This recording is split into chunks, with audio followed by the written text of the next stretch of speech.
आपस की बात में परवेज रोशन आपकी खिदमत में सलाम पेश करता है और आपसे उम्मीद करता है कि अभी तक अगर आप चाहें तो आपके हाथ में है। जिन मेरे दोस्तों ने, प्यार करने वालों ने, दुनिया में जहां भी लोग मुझे सुनते हैं, उनसे दरख्वास्त है कि अगर आप चाहें तो आप मेरे चैनल को, यूट्यूब चैनल को DGA BKK 2020 को सब्सक्राइब कर सकते हैं।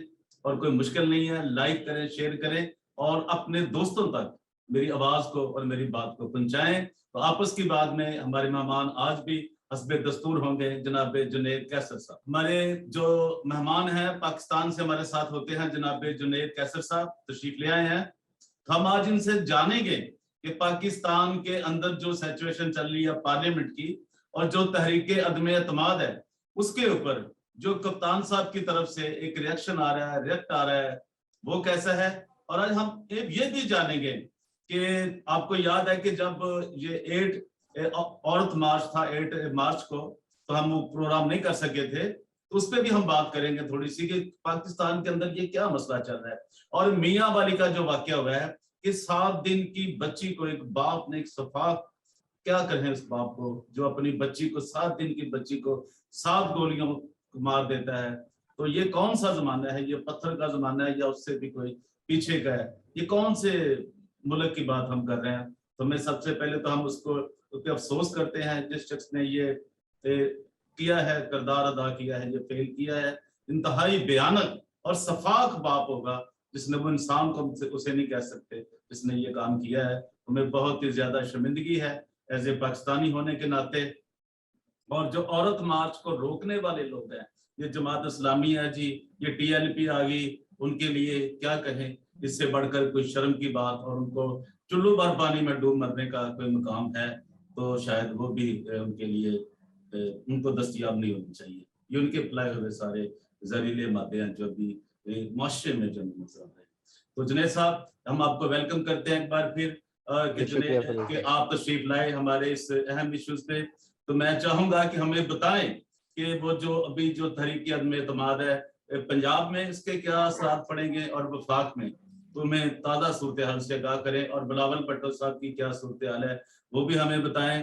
और वो क्यों जो एक उनका उनका ही वजीर एक फवाद चौधरी जो था, फवाद चौधरी साहब जो जेलम वाले हैं, वो बिलावल के ऊपर क्यों इस तरह बोल रहे हैं, जबकि वो तो उनकी पार्टी में रहे हैं, मिनिस्टर हैं और उनके वो गीत गाते थे, उनकी जिंदगी की दुआएं मांगते थे। जी जुनैद कैसर साहब। जी शुक्रिया परवेज रोशन साहब। अभी पहले मेरा ख्याल है वो मियां वाली का वाकया जो है उस पर बात कर लेते हैं। जी जी जी। तो जिन तंजीमों का आपने नाम लिया तो मेरे जहन में एकदम आया कि ये तो वो तंजीमें हैं जो योम हया मनाती हैं। जी आपने भी जी जी। देखा होगा कि जब वैलेंटाइन डे होता है तो ये वो जमातें हैं जो योम हया मनाती हैं और वैलेंटाइन डे को कंडेम करती हैं, जो मोहब्बत का एक त्यौहार है जो कि 14 फरवरी को आता है। ठीक है, जी तो जी ये वो तंजीमें हैं जो कि खवातीन का मुखालिफ भी, जिनके नुक्ता नज़र भी रहा है और तर्ज अमल भी रहा है। ये खवातीन का कोई भी इशू हो उस पर इनका एक जो है इंतहा पसंदाना रवैया सामने आता है। फिर जी जी। ये औरत मार्च नहीं होने देते, औरत की कोई रैली निकल आए उस पर इनको कोई एतराज है, खवातीन की जो रहनुमा है उन पर इनको एतराज है। तो ये हमारे यहाँ जो एक कल्चर डेवलप किया गया है जिसमें खवातीन जो हैं और अकलियतें भी हैं उसमें, और अकलियतों की जो खवातीन है उनकी तो हालत इनसे अक्सरियती खवातीन से भी पसमानदा है। तो जी जी। इनके साथ जो रवैया हमारी सोसाइटी में रखा गया है और जो नज़रियात फैलाए गए हैं वो एंटी वीमेन हैं, एंटी मिनॉरिटीज़ हैं और एंटी ह्यूमन भी हैं। तो ये जो जब तक मैं समझता हूँ कि हम एक नया नैरेटिव नहीं लेके आते सोसाइटी में जी जो जी। कि जदीद हो, मैं हमेशा इस बात पे जोर देता हूँ कि, और इसमें बात ये है कि कोई हमें रॉकेट साइंस भी नहीं है कि हमने कोई व्हील जो है वो री इन्वेंट करना है। ये तो सारे मॉडल्स मौजूद हैं। ये जो इंसानी हकूक़ के चार्टर्स हैं, फिर जो खवातीन के हकूक़ के हवाले से मुख्तलिफ प्रोटोकॉल्स हैं, कन्वेंशंस हैं, उनके रेजोल्यूशंस हैं। तो उसमें खवातीन जो हैं वो उनकी हैसियत वही है जो मिसाल के तौर पे ह्यूमन राइट्स में तो यही डिफाइन होता है कि तमाम इंसान जो हैं इक्वल हैं, जी वो जी जी। चाहे किसी जिन्स से हो, क्या किसी मजहब से हो, किसी रंगो नस्ल से हो। तो हम तो ह्यूमन राइट्स को मानने वाले लोग हैं। हम तो बिल्कुल समझते सही, हैं कि कोई शक तमाम नहीं। जो जितने भी लोग हैं और जिस जब कहीं भी रहते हैं, कहीं भी आबाद है, इवन हम तो जानवरों के हकूक की बात करते हैं कि जिस तरीके से पाकिस्तान में आप जानवरों को देखें तो उनके साथ जो जुल्म होता है वो नाकाबिले मतलब बयान है। वो देखा नहीं जा सकता। तो हम एक ऐसा माशरा हमने डेवलप किया है जिसमें इंतहा पसंदी है, जिसमें बुनियाद परस्ती है, जिसमें इंसानी हकूक को अहमियत हासिल नहीं, अपने से कमतर जो हैं उनके बारे में जो है हमारे रवैये और नज़रियात वो किस किस्म के हैं। ख़वातीन जो हैं वो ज़ाहिरी बात है एक तवील अरसा तक उनकी इक्वल स्टेटस नहीं रहा, पूरी दुनिया में नहीं रहा। उनको वोटिंग राइट्स भी बड़ी देर बाद मिले, इवन जी जी जी अमेरिका में भी। तो लेकिन आहिस्ता आहिस्ता उन्होंने जो है अपनी स्पेस हासिल की, मुख्तलिफ फील्ड्स में सियासत में हासिल की। हमारे यहाँ बेनज़ीर भुट्टो साहिबा हैं शहीद। अभी न्यूजीलैंड की जो प्राइम मिनिस्टर हैं वो जी खातून है, जी और उन्होंने जिस तरीके से कोविड के दरमियान रोल प्ले किया वो कोई मर्द सरबराह हुकूमत नहीं वो प्ले कर सका। सबसे पहले जो है न्यूजीलैंड जो है उस वो कोविड फ्री हुआ। जी इसके अलावा दीगर ममालिक में भी जहाँ पर ख़वातीन सियासत में नुमायाँ हैं अहम ओहदों पर, वहाँ पर उनकी कारकर्दगी जो है वो अपने मर्द काउंटर पार्ट से बहुत बेहतर है। जी तो जी। इस हवाले से देखा जाए तो ये जिस तरीके से ये मियांवाला का वाकया हुआ है वजीर आजम के शहर में, तो ये तो एक तो वैसे ही ये औरतों के हवाले से, अक़लियतों के हवाले से हमारी दुनिया में और कोई इतनी उसी अच्छी न्यूज़ उसी नहीं। सेम डेट को हुआ है, सेम डे को हुआ है, ये अंदाजा करें आप। ये क्या सबक दिया गया, जी क्या मैसेज दिया गया, और वो उस खबर को भी वायरल किया गया पूरे वर्ल्ड में, मीडिया में, सोशल मीडिया पे। जी जी तो ये अंदाजा करें क्या पैगाम दिया गया औरतों को। ये क्या, किस दौर की बात कर रहे हैं, किस जमाने की बात कर रहे हैं, किस अंधेर नगरी की बात कर रहे हैं, क्या सीखा है लोगों ने। तो क्या ये मसला है। जी। अब तो चलें फिर भी कुछ बेहतर सूरत हाल हो गई कि मतलब मीडिया आ गया, इलेक्ट्रॉनिक मीडिया आ गया, सोशल जी मीडिया आ जी गए। जी तो इस तरीके के जो वाकयात हैं वो रिपोर्ट होने लग पड़े।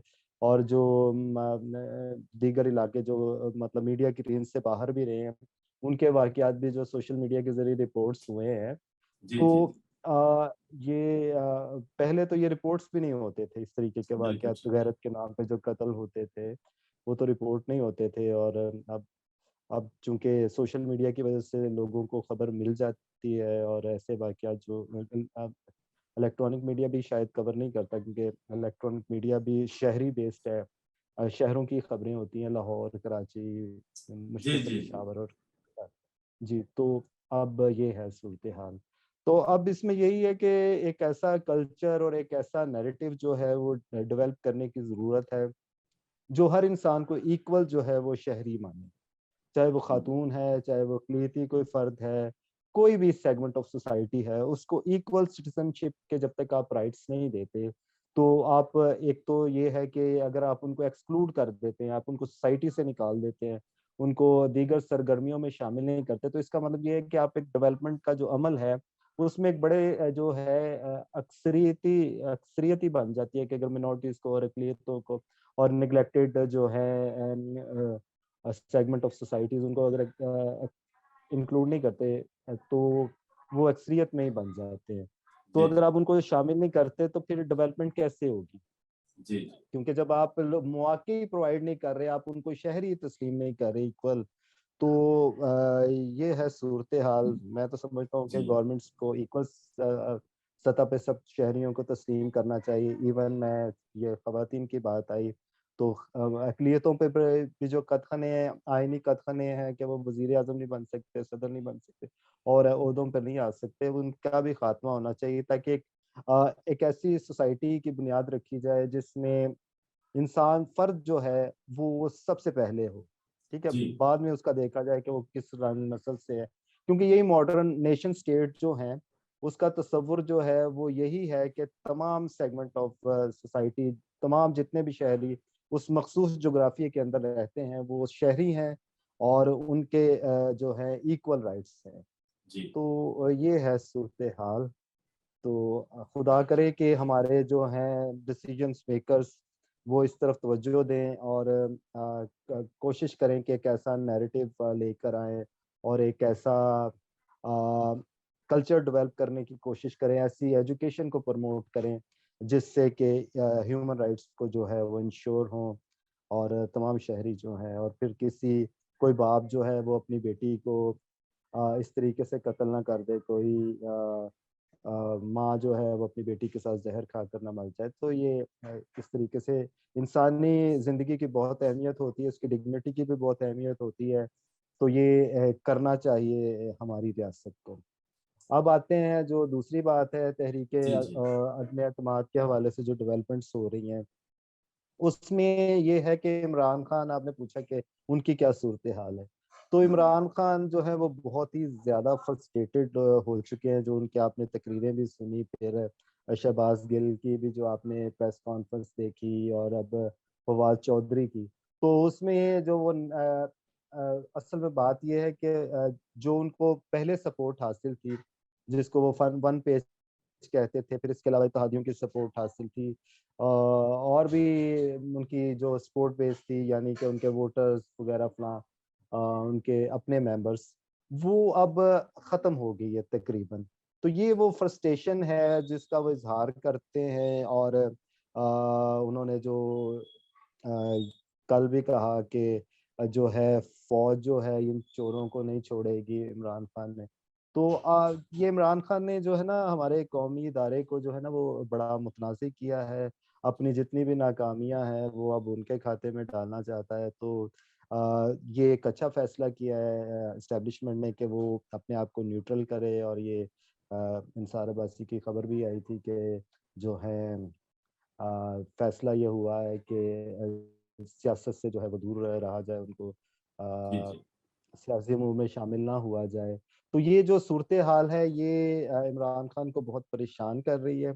इस वजह से वो बार बार जो है ना इस्टेब्लिशमेंट को इसमें लाने की कोशिश कर रहे हैं कि इस्टेब्लिशमेंट को यानी वो अपोजिशन के सामने लाएं। घसीटने की कोशिश कर रहे हैं ना, उसमें लाते हैं जी जी। घसीटने की कोशिश। जी जी, वो घसीटने की कोशिश कर रहे हैं जिसमें उनको नाकामी होगी, क्योंकि जो है जो हमारे मुल्क की सूरत हाल है वो यही तकाजा करती है कि हर इदारा जो है वो अपने आइनी दायरा कार में काम करे, या 1973 के कॉन्स्टिट्यूशन के तहत काम करे।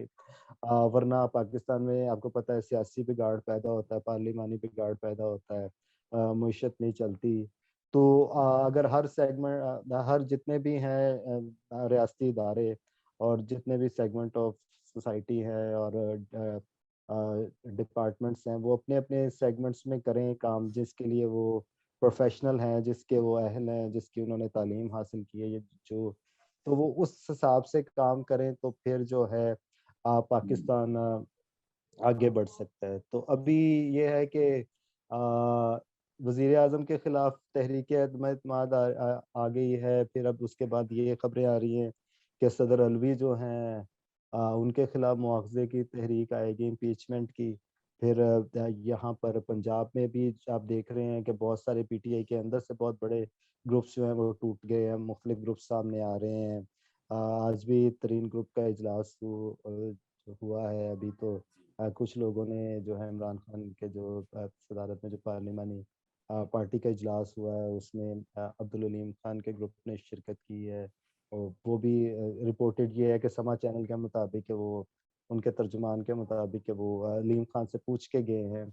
फिर अभी परवेज़ इलाही के हवाले से भी ये खबरें आ रही हैं कि काफ लीग की जो अभी इजलास हुआ है उसमें ये उन्होंने कहा है, पैगाम पहुंचा दिया है कि परवेज़ इलाही साहब जो है, वजीर आजम को पैगाम पहुंचा दिया है कि परवेज़ इलाही साहब जो है वो सीएम के उम्मीदवार होंगे हमारे।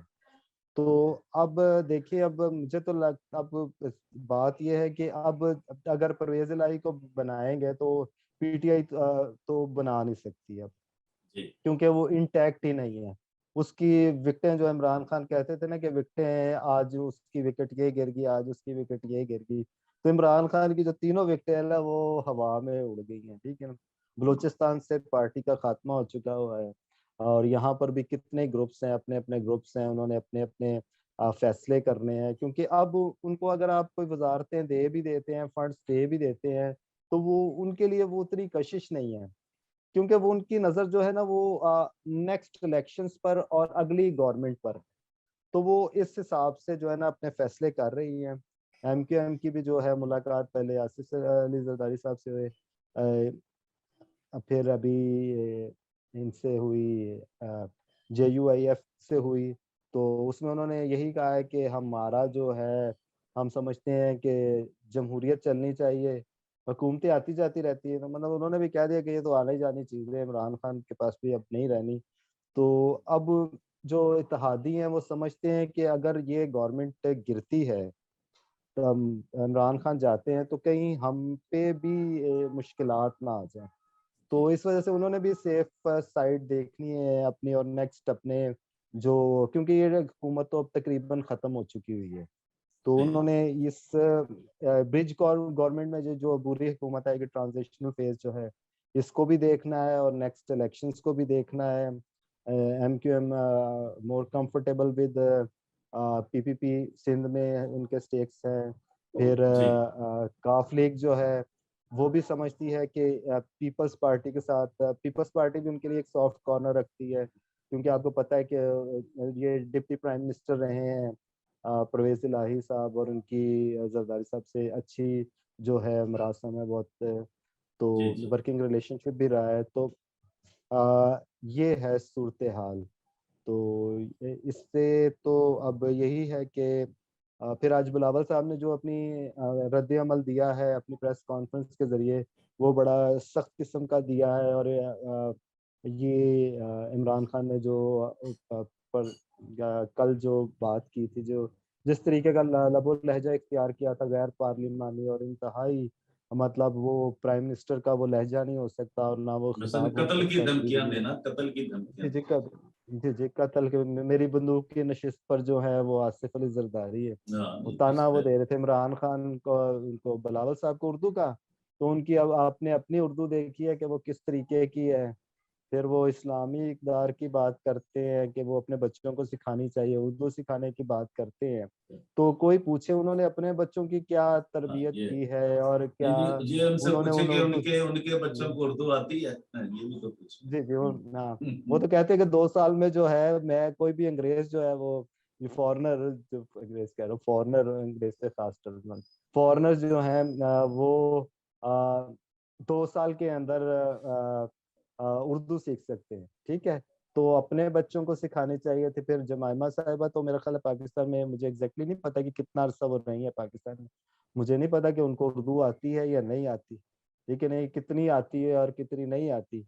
तो इस वैसे भी चेयरमैन बिलावल साहब ने तो बड़ी, आपने देखा है कि उन्होंने अपने आप को किस तरीके से ग्रूम किया है, और वो जिस तरीके से नेशनल सतह पर उन्होंने अपना स्टेचर जो है वो बुलंद किया है, और अभी एक बड़ा लॉन्ग मार्च लेकर वो आए हैं, और तारीख का सबसे बड़ा, पाकिस्तानी तारीख का सबसे बड़ा लॉन्ग मार्च है। और जिस तरीके से उन्होंने हर इशू पर बात की है, टेररिज्म से जी लेकर पार्लियामेंट जी, और हर जो बात है वो ऑथेंटिक की है और उसका हल पेश किया है। ये नहीं इमरान खान की तरह बोंगियां नहीं मारी उन्होंने। जी जी तो मतलब उन्होंने पढ़ी लिखी कभी बात आप, की है, पढ़ी लिखी जी जी बात की जी है और बड़ी इंटेलेक्चुअल बात की है, और एज ए सियासतदान बात की है, ये नजर आते हैं। बिलावल हमें एक जी सियासतदान नजर आते हैं, वो सियासत जी की बात बिल्कुल कर रहे स्टेट्समैन है वो एक। जी तो अब इमरान खान अब फारिग होते हैं, तो वो ये सोचते हैं कि शायद मैं वही एक पुराना जो नैरेटिव था, जो उन्होंने कंटेनर पर जो जुबान भी इस्तेमाल की, उसको यूज किया जाए। फिर ये बताया जाए कि वेस्ट ने मेरे खिलाफ जो है एक साजिश की, अमेरिका ने साजिश की, हालांकि वो कल उन्होंने खुद ही कहा कि मैंने तो खुद दुआ की थी कि जी मेरा जो है ना मेरे खिलाफ ये तहरीक में एतमाद लेके आए। तो अब उनकी उस बात पे यकीन किया जाए या इस बात पे यकीन किया जाए, तो इनके जो है शौकत तरीन वजीर खजाना, उन्होंने कहा है कि ऐसी पब्लिक में बात नहीं करनी चाहिए, जिसका मतलब है गैर जिम्मेदाराना आपने बात की। फिर जो शहबाज गिल ने बात की कि जी जो हैं हमारे जो इस्लामी ममालिक के सरबराहान हैं, वो उनको, उनमें गैरत नहीं, और फिर उन्होंने कहा कि वो नुमाइंदा मुंतखब नहीं है। तो ये इस किस्म की फॉरेन पॉलिसी आप बयान कर रहे हैं, उस बंदे के जरिए कहलवा रहे हैं जिसका पाकिस्तान में कोई स्टेक नहीं है, जो एक नौकरी करने आया। अब कल उसका मतलब कोई सियासी तो नहीं है कैरियर कि उन्होंने इसके बाद भी कुछ इलेक्शन लड़ना है या नेक्स्ट पार्लियामेंट में आना है या कोई और होता है, वो तो एक ये वो नौकरी कर जस्ट रहे हैं लाइक शहबाज जैसे गिल। शहजाद अकबर आए थे और फिर ये भी जी जी और हाँ बहुत से हाँ जी जी जैसे लोग हैं, हाँ, जी वो जी जी जमा हुए और फिर भाग गए, गरीब किस्मत जी रह वो गए। उनका जी जी डॉक्टर भी थे इनके, वो जिन्होंने कोरोना के दरमियान वो मास्क जी और जी पता जी नहीं क्या क्या है जिन पे इल्जाम आते कि स्मगलिंग के। और तो अब वो जफर मिर्जा था मेरा ख्याल है गालिबन उनका जी जी नाम, डॉक्टर जफर मिर्जा। तो वो इस तरीके के लोग आते हैं और चले जाते हैं। लेकिन अब देखें ना, अब ये बात आप कर रहे हैं अपने इस्लामी ममालिक के हवाले से कि उनके आप उनके टारगेट कर रहे हैं उनको, मतलब उनमें गैरत नहीं है, उसका क्या मतलब, उसका क्या आप कहना चाह रहे हैं? तो आप जहाँ पर आपके लोग जो है वो मेहनत मजदूरी करने जाते हैं, ब्लू कॉलर जो है वो जॉब्स करते हैं वहां पर, तो आपको तो उनका एहसानमंद होना चाहिए कि वो आपके लोगों को अकोमोडेट कर रहे हैं और कर रहे हैं, उनको रोजगार फ्राहम कर रहे हैं। आप खुद उनको रोजगार नहीं प्रोवाइड कर सके, तो जी हालांकि आपने कहा था बाहर से लोग नौकरियां करने आएंगे, तो अब वहां पर जाकर ये लोग मुलाजमतें कर रहे हैं और आप उनके हुक्मरानों के खिलाफ इस किस्म की लैंग्वेज यूज करके अपनी जो है फॉरेन पॉलिसी को बयान कर रहे हैं, फॉरेन पॉलिसी का जो है वो नैरेटिव डेवलप कर रहे हैं। तो इससे आप अंदाजा लगाएं कि इससे पाकिस्तान को कितना नुकसान होगा। अब कोविड के दौरान जब लोग सऊदी अरेबिया नहीं जा सकते थे, जिनकी मुलाजमतें थी और फलां थे, उनके घरों में क्या उन्होंने किस तरीके से मुश्किल वक्त गुजारा, फाके बर्दाश्त किए और एक इंतहाई गैर यकीनी सूरत हाल का सामना किया उन्होंने। तो हाँ, हमें अपनी जो है इन चीज़ों से डरना चाहिए जी कि हम अपने लोगों के साथ क्या जुल्म कर रहे हैं, उनके रोजगार के साथ खेल रहे हैं हम, उनके फ्यूचर के साथ खेल रहे हैं, उनके खानदानों के साथ खेल रहे हैं। ये एक मेरी एक दोस्त हैं वो तो उन्होंने मुझे बताया था कि एक उनकी टैक्सी ड्राइवर से मुलाकात हुई, तो दुबई में। तो वो कह रही थी कि वो बेचारा रो रहा था, मैंने उसको ज्यादा डॉलर्स दिए। तो वो बता रहा था कि मैं अकेला जो हूँ वो कमाने वाला हूँ यहाँ पर, और मेरे पीछे जो है पूरा खानदान जो है ना वो मेरी इनकम से जो है ना वो जिंदा है। तो ये सूरत हाल है और आप लोगों के रोजगार और खानदानों से खेल रहे हैं अपनी खारजा पॉलिसी को तबाह और बर्बाद करके। तो आगे ही हमारे सफारती ताल्लुकात जो हैं वो ख़त्म हो चुके हैं, इंतहाई कमज़ोर है। इस नुमाइंदा इस जो हुकूमत है इससे तो बिल्कुल ही मतलब नहीं इस किस्म के ताल्लुकात। अमेरिका के अगर ताल्लुकात हैं तो वो किसी और हवाले से है उनके जो है ताल्लुकात, मगर इमरान खान से नहीं, इमरान खान को वो फ़ोन नहीं करते। तो बाकी भी लोगों को पता है, बाहर के जो न्यूज़पेपर्स में रिपोर्ट्स होती हैं उसमें उनको पपेट लिखा गया है। तो अब आप क्या नुकसान करना चाहते हैं अपनी मईशत का, अपनी खारजा पॉलिसी का? तो ये है सूरत हाल। तो इससे ये सूरत हाल को देखकर अब यही है कि इस दोबारा से हुकूमत को और जमहूरियत को, हुकूमत को भेज के जमहूरियत को, पाकिस्तान को और इसकी खारजा पॉलिसी को दुरुस्त ट्रैक पे लेके आया जाए, जिसमें सबका फायदा हो, जिसमें मुईशत, मैं पहले भी कह रहा था कि जिसमें तजारत, मुईशत और इन इश्यूज को जो है ना वो बुनियादी हैसियत दी जाए, क्योंकि मुईशत जनरेट होगी और तजारत होगी तो उसी से जो है वो फायदा होगा। तो खुदा करे कि अब ये जो है हम एक बेहतर ट्रैक पे चलें, क्योंकि बहुत हो चुका। लोग भी अब तंग आ चुके हुए हैं ये रोज़ रोज़ के तजुर्बात से और इन चीज़ों से। और चूंकि पैसे भी नहीं है मुल्क के पास, तो सब लोगों को देखना चाहिए कि पैसे आएंगे तो लोगों को मिलेंगे, तमाम इदारे उसी से प्रोग्रेस भी करेंगे, लोग उसी से तरक्की करेंगे। तो जब ज्यादा पैसे आएंगे तो ज्यादा शेयर भी जो हैं वो डिपार्टमेंट्स के पास होगा, रियासती इदारों के पास होगा। तो इकोनॉमिक एक्टिविटीज को जो है वो बढ़ाना चाहिए। अभी जो है जनरल बाजवा साहब ने भी तजारत की बात की थी, लेकिन इमरान खान ने उन चीज़ों पर ज़्यादा तवज्जो नहीं दी। उन्होंने वही जो है एक जो है तजादम की फिजा को बरकरार रखा मुल्क के अंदर, जिससे पाकिस्तान को नुकसान हुआ। अब ना इत्तेहादी उनके साथ हैं, ना उनके अपने पार्टी वाले उनके साथ हैं। जी और ये है सूरत हाल। यही यही इशारा दे रही है कि लॉन्ग मार्च भी पीपल्स पार्टी का कामयाब हुआ है और ये तहरीक इत्मीनान एतमाद के भी कामयाब। चलिए, थैंक यू वेरी मच जी। आपस की बात में आप सबका शुक्रिया। आपने हमें देखा, हमें सुना, हमें अपने कमेंट से जरूर नवाजें। जुनैद कैसर साहब ने आज हमें जो इन्फॉर्मेशन दी है, जो मालूमात हमारे साथ शेयर की हैं, आप इसके मुतल्लिक जरूर लिखें। और मैं चलते चलते आपसे ये दुर्हास करता हूं कि अभी तक जिन मेरे दोस्तों ने जो भूल गए हैं, जिन्हें याद नहीं रहा, वो मेरे चैनल को, यूट्यूब चैनल को DGABKK 2020 को जरूर सब्सक्राइब करें, लाइक करें, शेयर करें। Thank you very much. आपस की बात में परवेज रोशन आपसे इजाजत चाहता है। Thank you very much. शुक्रिया।